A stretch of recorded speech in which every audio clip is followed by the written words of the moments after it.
ఈరోజు దేవుని వాగ్దానం. నేను మీతో నిశ్చయముగా చెప్పునదేమనా, గోధుమ గింజ భూమిలో పడి నశించినంత వరకు అది అట్లే ఉండును, కానీ అది నశించిన ఎడల విస్తారముగా ఫలించును. తన ప్రాణమును ప్రేమించువాడు దానిని కోల్పోవును, కానీ ఈ లోకమున తన ప్రాణమును దానిని నిత్యజీవమునకై కాపాడుకొనును. యోహాను సువార్త 12వ అధ్యాయం 24వ వచనం. ఈ వాక్యం మనకు ఏం చెబుతున్నదంటే, గోధుమ గింజ భూమిలో పడి నశించినప్పుడే విస్తారంగా ఫలిస్తుంది.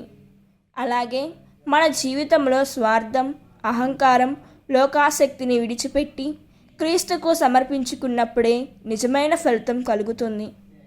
మన ప్రాణాన్ని ఈ లోక సుఖాల కోసం కాపాడుకోవాలని చూస్తే నిత్య జీవితాన్ని కోల్పోయే ప్రమాదం ఉంది. కానీ క్రీస్తు కోసం మన జీవితాన్ని అర్పించినప్పుడు అది దేవుని చేతుల్లో గొప్ప ఆశీర్వాదంగా మారుతుంది. దేవుడు ఈ వాక్యం వింటున్న ప్రతి ఒక్కరిని దీవించునుగాక. ప్రార్థన. ప్రియమైన పరలోక తండ్రి, గోధుమ గింజ వలె నా జీవితాన్ని నీకు సమర్పించుకునే కృపను నాకు దయచేయము. ప్రభువా, స్వార్థాన్ని, అహంకారాన్ని, లోకాసక్తిని విడిచిపెట్టి నిన్ను అనుసరించే హృదయాన్ని ప్రసాదించుము.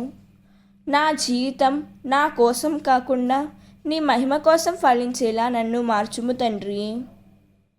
ఆమేన్. God bless you.